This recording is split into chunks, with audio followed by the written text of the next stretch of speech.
going, shall we? Huh? Hey, wait for me!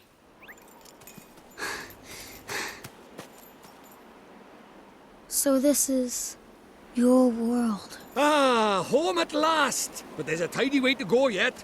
Hey, Mr. Drippy, that was pretty neat just now, huh? Oh, that herd of elk! Enjoy your first encounter with the majestic wildlife of our mysterious world, did you? Uh-huh. Huh? Jeepers. Oh, Nickers! Where did he spring from? Ah!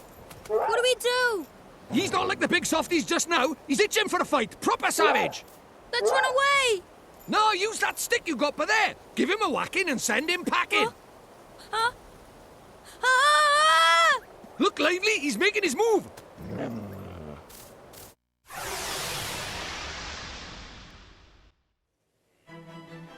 Alright, time for combat. This is one of the main selling points of Ni no Kuni. It's a JRPG where you are active in the combat. And of course, this being a JRPG, it's going to hold your hand all the way through.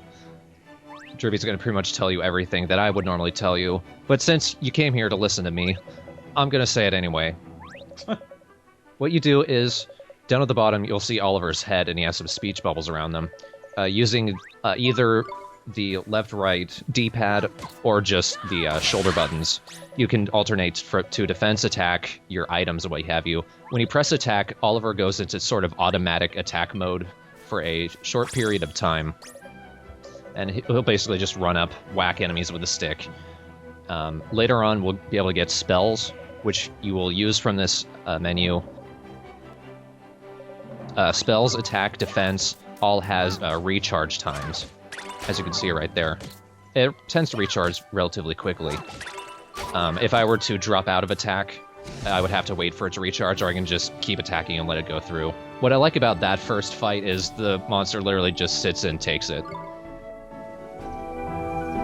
Well, hey, proper tidy. Nice one, Ollie boy. Jeepers creepers. Oh yeah, I forgot to mention, our world is absolutely riddled with beasties, but keep that up and you'll have nothing to worry about. Right, let's get a move on, shall we? Sure, Mr. Drippy, but where are we going? Well, first off, we need to get you a wand. But I already have a wand. You're having a laugh, aren't you? That thing's about as magical as a flipping cabbage. You might just squeeze a gateway spell out of it, but you can forget about anything more than that. Honestly, I wish you'd think before you open your mouth. Oh, sorry. Now, I told you Ding Dong Dell was just over by yonder, didn't I? Well, if we're very lucky, we might find a wand with a bit more oomph down by there. So, are wands really so hard to find here? Well, time was you couldn't move for the flipping things. But since Shadar showed up, magic's taken a real nosedive. He banned people from using it, see? Cursed anyone who tried to. He scared them all so much they gave it up. So, he's pretty scary, huh? Well, he turned me into a flipping doll, didn't he? Just saying his name's enough to make most folks brick it. Still, I'd rather be a doll than have him go poking round in my heart. No one wants to be broken-hearted. Broken-hearted? Like, sad?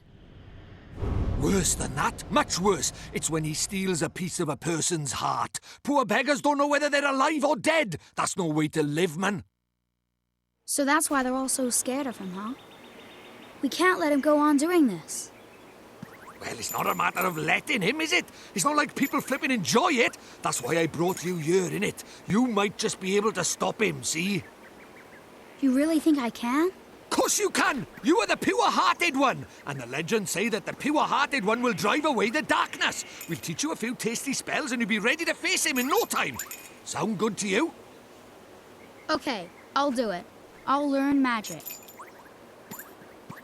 Course you will, and that's why we need to find you a better wand. All right. Let's head for Ding Dong Dell. Tidy.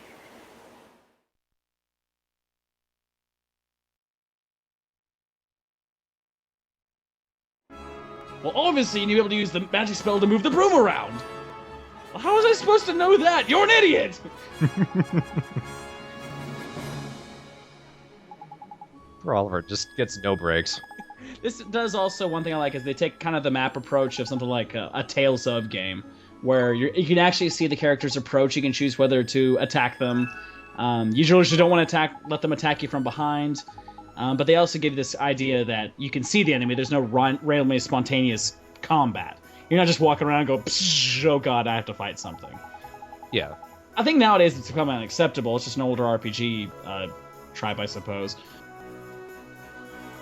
This does have that very good feel of that Tales of game. And also the combat feels vaguely of that of Eternal Sonata, is another RPG they had.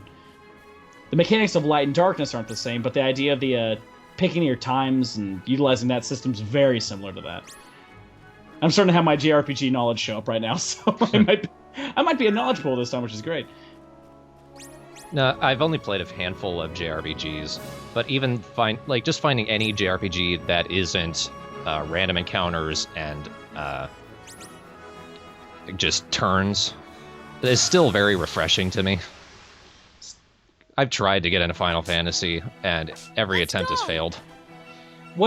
There's one thing, I mean, I can tell you the first thing I fell in love with this game is the music, because the music is just gorgeous. It's fantastic. Every piece of music is orchestrated. See, we had an opportunity right there to approach him from behind. That usually does give you a slight buffer of attack time to where they can't defend themselves or attack you. That sometimes helps a lot, especially if you're doing level grinding, because you don't want to waste too much health or magic, so always take opportunities to things like that. The buffer is usually around one attack recharge cycle. Which, if you're depending on the way you're fighting. So this guy's actually casting a spell in that sense. Mm-hmm. It feels so weird to just have this kid beating a bird with a stick. Oh, that was exhausting killing that thing. No, I will be editing out a lot of fights, usually where we come across a monster that we've seen before, or where just nothing interesting happens. And also in cases like this, where I'm just exploring the world, going to places we've already been to find items. I'll be editing those out. Around the world map, you'll find these little glimmers in the ground. Those are usually just stuff you can find, and we don't get any use out of them right now, but a little bit later, they'll become very important for crafting items. You'll also run into, especially early on, there's a number of side missions that are required to say, oh, I left this thing over here, or I need to find these particular items, so if you get them ahead of time, it does save you a little bit of a trip. Which I do. And we're in Ding Dong Dell! And look, it's a spell of some kind. Which honestly I wish they maybe utilized in some kind of motion use, like maybe using the right stick, but oh well. Thinking about it, that would have gotten old. Probably.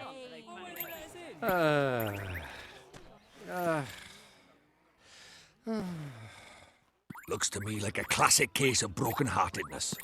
Brokenheartedness? You mean that thing you were talking about before? That's right. The brokenhearted are people who've had part of their hearts stolen. Poor souls just aren't themselves. Go all weird and useless, they do. So his heart was broken by... Keep up, will you? Shadar, innit? If anyone tries to stand up to him or does anything he doesn't like, he breaks their hearts into pieces so they can't put up a fight. Jeepers. But if he stays that way, we can't get into Ding Dong Dell. Earn you items and stuff like that would be restoring people's hearts, so which is not a difficult task. No, it's one of the main side quest missions that we get as well. There's actually a side quest where you continually run into this one couple in every town that has every heartbroken problem ever. Every single one. And you get frustrated. It's like, how did you piss off Shadar this many times? Yeah, it almost falls apart when you think about that, because Shadar is the one who breaks the hearts. Yeah, it's not like you just do it on your own. You just have to walk up into Shadar's like, oh, for fuck's sake, you guys again. And they're just traveling merchants. What are they doing? We'll see them later. It is kind of funny. And sad. But when you press R1, you're able to pull up the main map. The main map pretty much tells you everything you need to do. Like, in some cases, if we were to go exploring, looking for specific monsters, we would see them on the map as dots. We can do this! Hey, look, an Ouroboros. Ouroboros, it's a snake eating itself. See, it's a little silly to fight these things with your stick, but as I said, Oliver gets really powerful, and honestly, like some of the later fights, especially against big, powerful, mean bosses, I just exclusively used Oliver. Mm-hmm. Well, here's another thing that, another aspect of the combat. Missing is actually based on not getting hit by the enemy. Hitting an enemy, more or less, will register an attack. It's not just randomly missing. If that does come up, usually it means, like, you did so badly it did no damage. And also, a really important part, especially later in the game where it becomes key, is knowing when to block and when to attack. Mm-hmm. And when to just flat out get out of the way. Oh, yeah. I do show in a little bit, if not in this video, in the next one, eventually I show off how defending works. And that blocks damage somewhat, but it won't block all damage. And when some enemies attack in a very specific way in a specific direction, you want to completely avoid defending and run out of the way. It's important to know the difference. And also, you might notice when you hit the enemy, that blue orb fell out. You'll end up seeing a number of orbs, either blue or green. And a later one that's yellow, but there's going to be points that, especially some of the tougher fights, if you can manage to get those out of the enemy, are pretty useful. They'll heal you, they'll get you more magic to cast more spells, and so on and so forth. In some of the tougher bosses I've found, it's actually really necessary to knock them out of them, because I've run out of magic and magic restoring items pretty quickly. And when you defend against their strong attacks, usually you can get the little things out of them. They're called glims. And it almost becomes key to knock them out. Here's how defend works. And you can see, when their attacks are weak, sometimes they'll completely miss. But when it becomes that, you want to defend. Yeah, usually when they're casting spells, they won't miss. Yeah. Like they give you some free warning. And of course, if you noticed, Mr. Drippy's not helping too much here. That bastard. That's the provisions. It's basically just healing items that you can pull out. You can also use those items when you're out on the man map, but it's important to have them on hand during the fight as well. This game, I have to admit, takes a lot of patience on the early going, because it's a hold your hand situation like this that can make an experienced RPGer really frustrated at points. Because obviously, the really only attack you have is a little smack with a stick and block. But the game definitely adds its complexities once we enter this first arbitrary RPG forest. But I see he's collecting spring water. I think one of the side missions requires you to collect so much spring water, so it's good he's doing it now. We use spring water for a number of things. It's just their use has become available only progressively throughout the game. Mm-hmm. That's kind of the case for a lot of these early items. You don't get use for them until much later. So it's easy to not collect them now and then realize much later you have to come back here to get them. One thing I really liked about this game is that a lot of people, especially something that's improved in these last generations of systems, is a lot of people have been trying to find that good blend of a cel-shaded adventure in gaming to kind of give it that anime-esque look. And this one gives a combination of a very smooth version of the animation, plus almost a hand-painted look of the backgrounds. If you go to places like a lot of towns and stuff, they have this very much a oil painting mosaic look to them, and they're gorgeous. Makes all the backgrounds very vivid in color and very detailed, but still your characters have that very distinct anime fluid style to them that made Miyazaki famous. Mm-hmm. Oh, and there's your first little save stone thingamabob, and there's also a sewer grate for some reason. It introduces the most creepy character ever. Yep. But it's not for a while now, so... No, we don't properly meet him till much later. Up until then, I was terrified by him. On the subject of Studio Ghibli being the art directors behind this, Miyazaki was not involved. But that doesn't mean they don't cram a shit ton of references to his movies. Oh, yeah. I mean, beyond his creative direction, it's still there. Yeah, it feels like a Miyazaki movie, but that's because it's Studio Ghibli. Is it Ghibli or Ghibli? Ghibli. Ghibli. Oh, that's moving. That was weird. See, you know what's great about this thing? This could be seen as just an arbitrary forest, but listen to the music in this area. It's absolutely amazing. I do think this music gets reused, though. It does. Pretty much every piece of music, save for some of the town music, gets reused later, especially in dungeons and mini dungeons like this. NPC voices get reused too.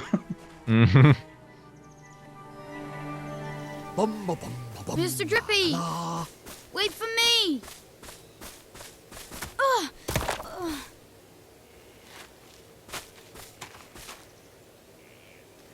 Who goes there? Jeepers. Ollie boy, meet old Father Oak.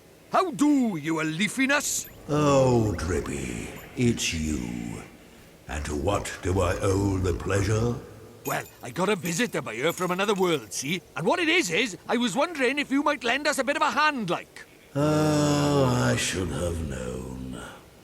You only ever come to see me when you are in need. Sorry, you tall ship. You know I'm always very grateful. This boy. Ah, spotted it. Today with your bark ship. Well, well.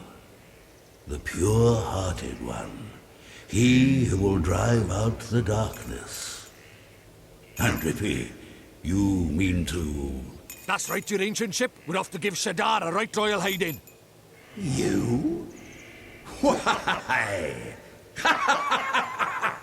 As reckless as ever, I see.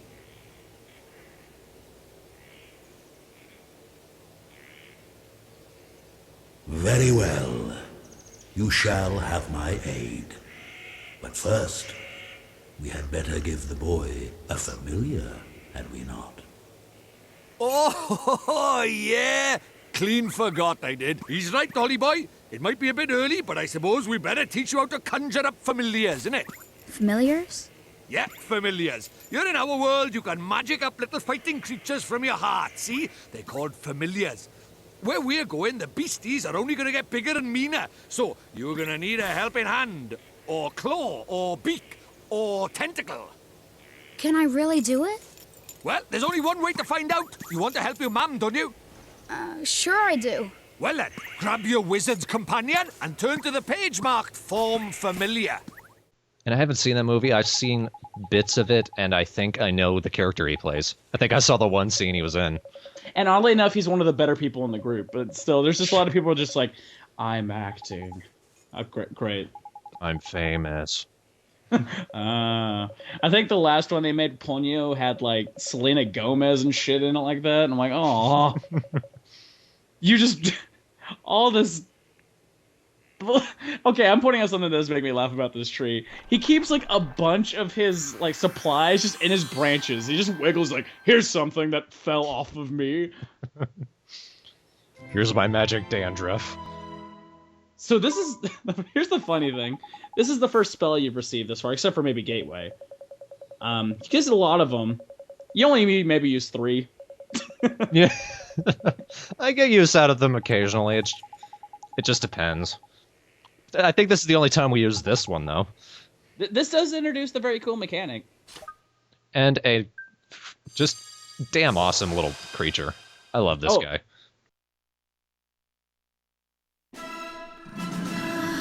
What's this? That's tidy work, Ollie boy. Look at that. A warrior from your very own heart. A familiar. This is a familiar? That's right. The fighting spirit inside you made flesh. A soldier of your soul. And he can really help me fight?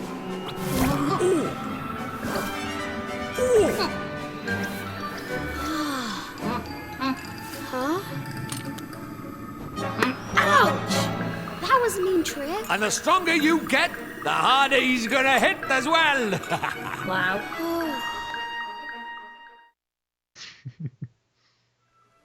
So this is a mite. This is our first familiar. We're able to collect more familiars much later. Not for a little while. We need to get someone who can actually attract familiars and do the whole proper Pokemon thing.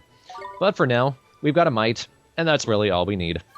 Now, I'm trying to think of a name for him. They give you suggestions based on the type of creature he is, but I decided I want to name him something that has to do with our LPs, and he has to be a hero's name. So, of course, we've got a new Dumple. Yeah! And Dumple will stay with us forever. Yes. Dump. just name some Dump. Dumple. Hello there, Dump! Exclamation points. Double! Dumple! It's because when I'm recording footage, I have a bit of a delay, so... You know what's kind of interesting about the whole... Because we mentioned kind of more the Pokemon aesthetic of it, but one thing that makes it unique is that because these creatures come from your heart, their health and magic is also linked to you as well. So you can't just let your slaves do your bidding, then die, then okay, it's my turn. If they die, you die too. Yeah. So you want to keep track of their health pretty well. If they start, in a situation they can't fight, always switch them out. Also, they can only stay out for a limited amount of time. So to know when to switch between your other familiars and yourself is pretty key to fights. I like that it kind of makes them extensions of yourself. Yeah. And also you want to find things that emphasize your own skills. So, obviously this guy has a sword, so he's going to be more of a physical fighter. But you might want to later get one that's more predominantly magic or healing or whatever you might find. Not that I send them out to fight in place of this guy, anyway. True. If it's not Oliver, it's this guy. Dumple's always going to be your kind of frontline warrior in this sense. I mean, look at him! He wears a little baby cape. Yeah. Uh-oh. Huh? Spoiling for a fight, is it? Better give him what he wants, Ollie boy. Huh? But what do I do? Just think what you want him to do and he'll do it. It's as easy as falling off a log, man. Okay. Just think what I want him to do. Here goes.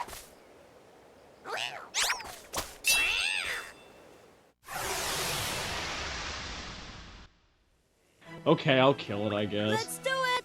Time for our first familiar fight, and of course, Drippy's gonna tell us everything again. And time for our most favorite phrase that comes from this, let's do it! Where'd you come from? I like how he just decides to stand behind you but not help. What Drippy does is occasionally he'll send out glims, but very, very occasionally, and never when you need them. And never the right one either. No. It's like you have full health but no magic, but he'll still throw you a health one. You're like, you asshole. Now, familiars work much the same way as Oliver does. They don't usually have spells or what have you, or like, they don't have a list. They have a very specific set of skills that they can do, and as they level up, they increase the amount of skills they can do and how many they can have set at one time. Right now, what Dumple here can do is Cut Loose. Cut Loose attacks all of the enemies on the screen at once. It's a decently strong attack, so I like to kind of, when I have a little group like this, I like to start that one off to weaken them. And some of the enemies that we've already fought out in the main fields, they die pretty much instantly to it, so it's just fun to do. And it's a good early attack because some of the attacks follow some kind of pattern, like they go forward or to the side. This one attacks the whole field, and so it's good for when you're overwhelmed by a lot of monsters. And we can see up in the corner the stamina slowly ticking away. Usually, when it's just these normal enemies, I don't run out of stamina, but in the case of a boss fight, well, I don't usually bring out the familiars anyway, but there will be cases where you'll want to switch them out consistently. One really smart decision also with the whole timer thing is they give you a cancel command. Yes. Imagine how much of a pain in the ass it would be if this character was doing a big attack and you were stuck in an attack. So they put some thought into that at the very least. Double! Double!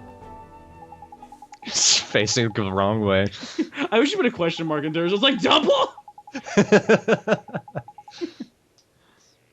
I'll do that with the next familiar. Then another Dumple. I like his little dance, too. Yeah, dude. I just fucking love the mites. Oh, yeah. You know what? Next time I play this game, I'm just gonna have a whole... Oh, look at the little cage! That's fucking cute! I know. And he's thinking about sweets. How can that not be the most adorable thing? I like feeding him. It's the cutest moments in the game. But I would like to... I mean, it would not be beneficial, but having a whole team of mites... No. Because you can get different types, so... They have different types based on these kind of star signs. Mm-hmm. It's not actually based on elements, I've noticed, because there are some, like, water enemies that are weak to fire. which doesn't make any sense. Yeah, you gotta kind of experiment a bit. Yeah, I can see Father Oak. Oh yeah, you're here too. Can you feed me a loaf of bread? Throw it into a pond, preferably. Shit, I can't reach that far. It's funny if he looks back and he has water wingings. Let's go swimming. All right, we'll see you there. Aw. I have a breaststroke like you wouldn't believe. I like the idea that Drippy asked for help from this tree, and then as soon as the tree asked for help, he's like, "Fuck you." He's kind of an asshole. I know he is an asshole, and you will learn soon enough how much of an asshole he is. Who, Drippy or Old Man Oak? Old Man Oak is awesome. Drippy's an asshole. Well, we already know that. Yeah, it continues the train here.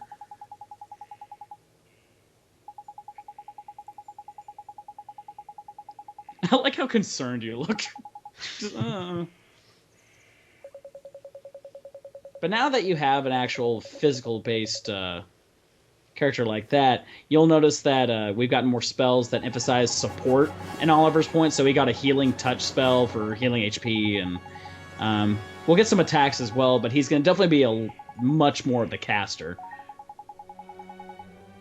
I think I did get Oliver's most important spell, the Fireball, which in some boss fights, Oliver is the only character I use, period, and Fireball is the only thing I use, periods.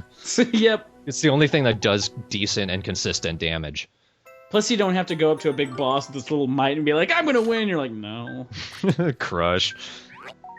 So as you can see, you can have a party of 3, and you can actually adjust their inventory as well. So you'll be able to buy weapons for them. In fact, a lot of the equipment seem to affect your characters here more than yourself. Mm-hmm. You can get little bits of equipment, but there's not really much to pick from. The items we can get, they don't reflect on the character models. They mostly just affect the stats alone. I like how they live like on a school play. Yeah. I don't have any sweets to feed him, but I will get them really quickly. And once I get his favorite type of sweets, which Travis mentioned is chocolate, then we'll see how the creature cage works. And also see how cute he can possibly get. You're piercingly cute, but cute. Whatever, I find it cute. Of course, I find everything cute, whatever. Yeah. Don't judge me. We're also getting various ingredients. We have the ability to make food, which is pretty interesting. Another very feel of a Tales of game. Food mechanic for that. Although they do utilize it really well for this game, I have to admit. Because it could have been done just completely wrong. Like anything in the game, but hey. What the fuck is that, really? I've run into those so many times, I still don't even know what it is.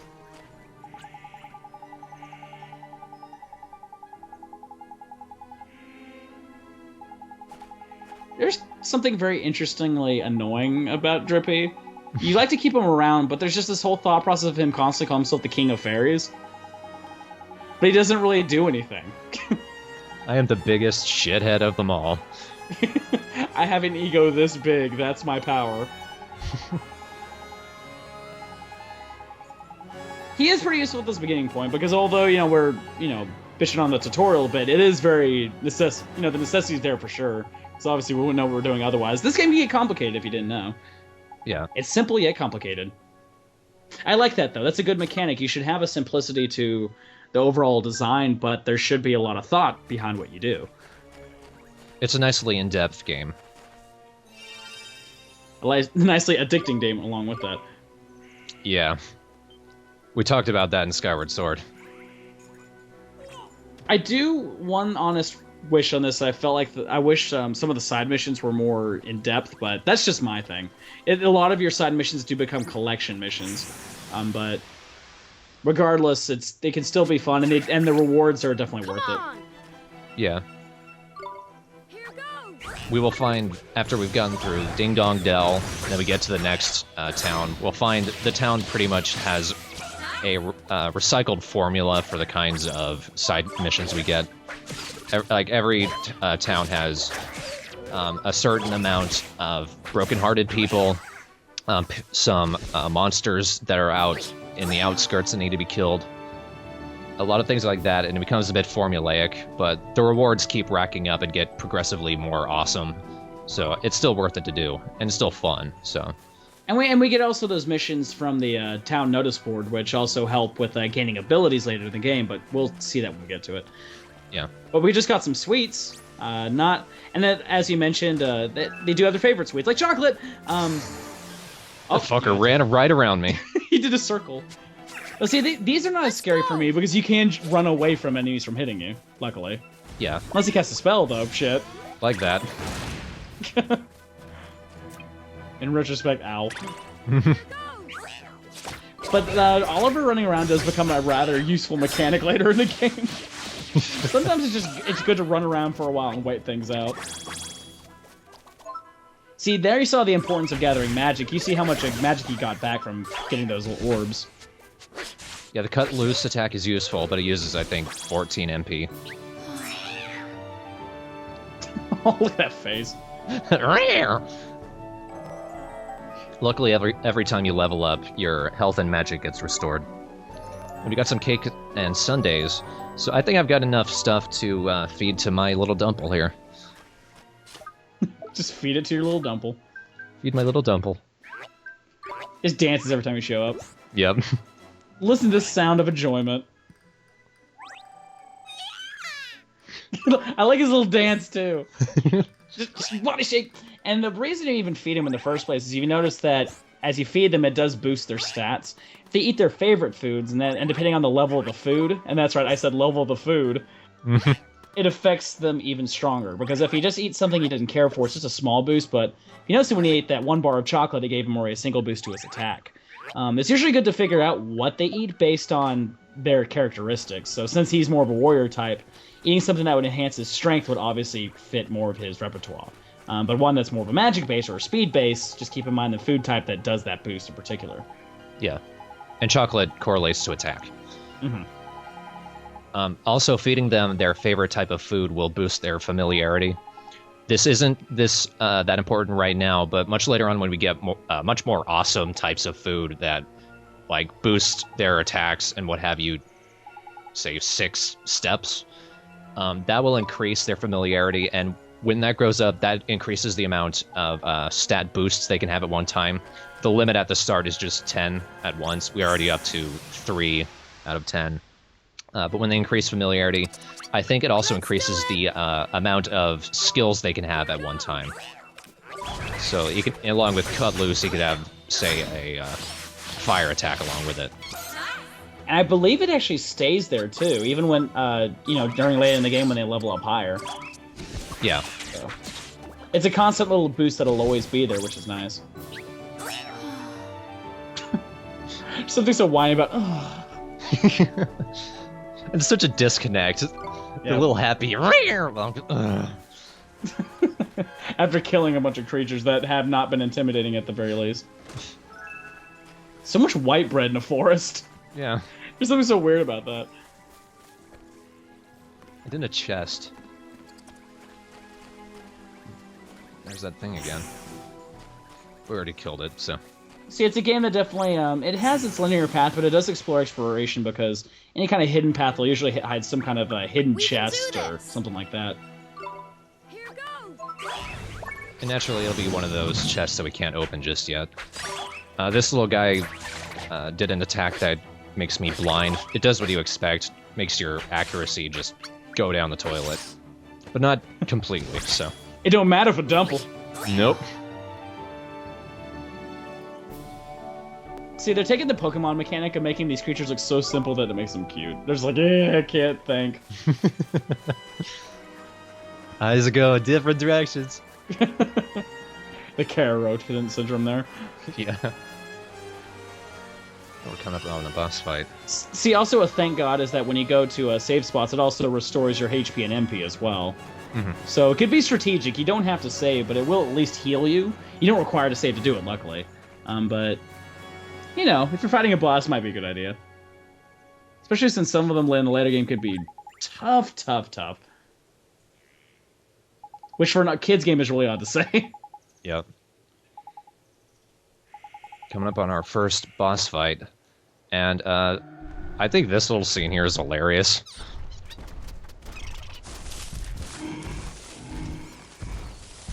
Oh no, watch out! Punch! We gotta prove he's an asshole in 5 seconds, go. Have him punch a little duck. I like the idea he's a guardian, he has like Muay Thai bandages around his wrist, so he's about to do Kung Fu.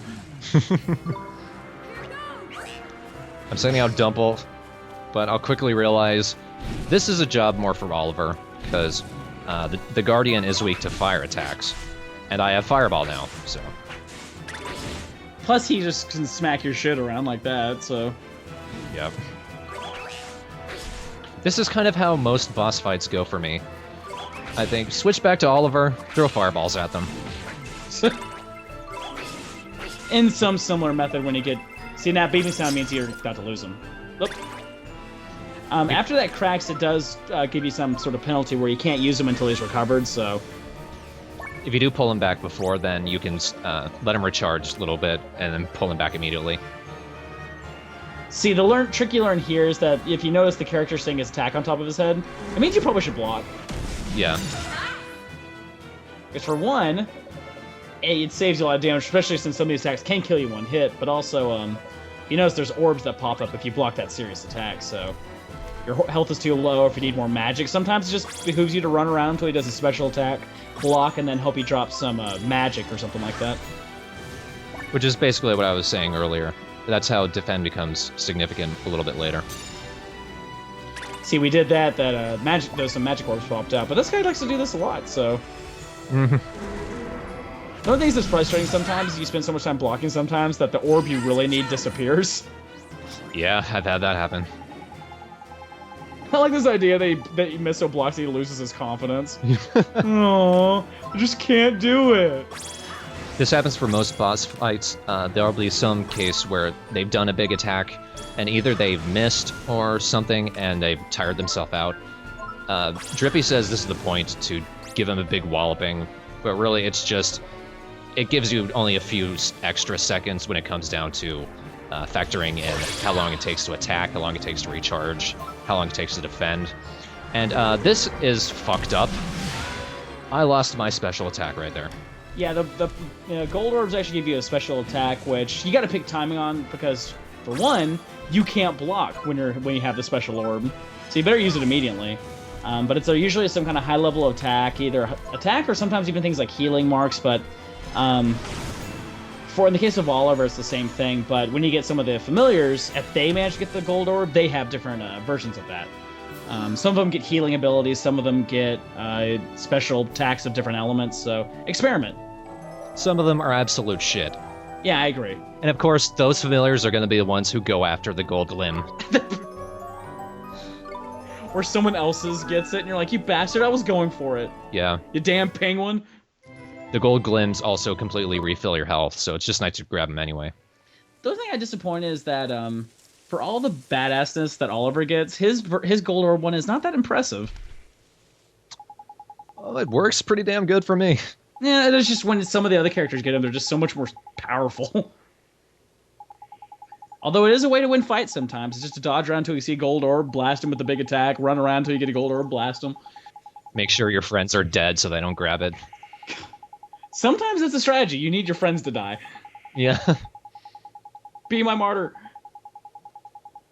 Of course, it'll never happen to Mr. Drippy. He never gets involved. No. Which is probably a blessing. If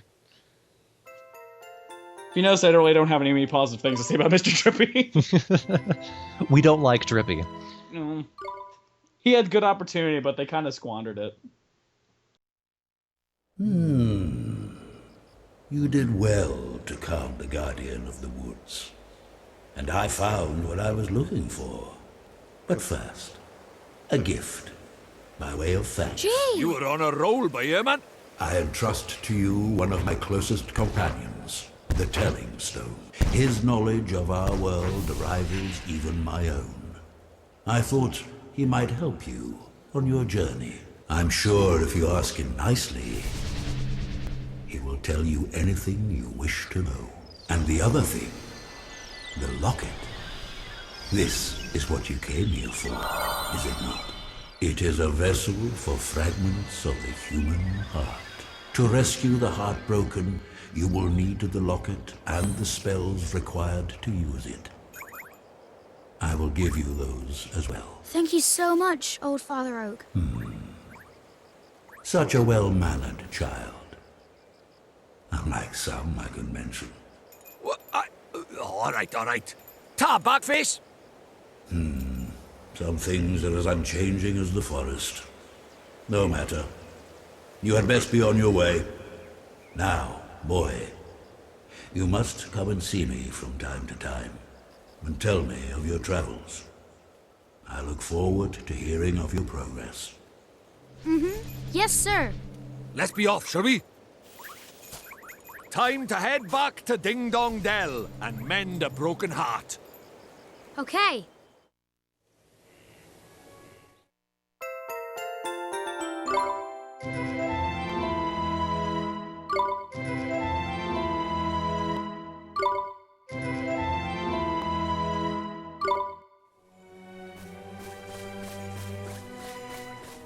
He said for us to come back and tell us about his travels.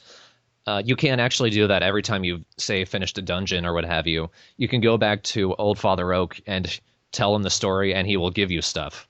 Just because you told him a story. And you can do this all the way through the game. He's the most generous bastard of all of them. Unfortunately, traveling doesn't become easy until, say, halfway through the game. So it's not a priority.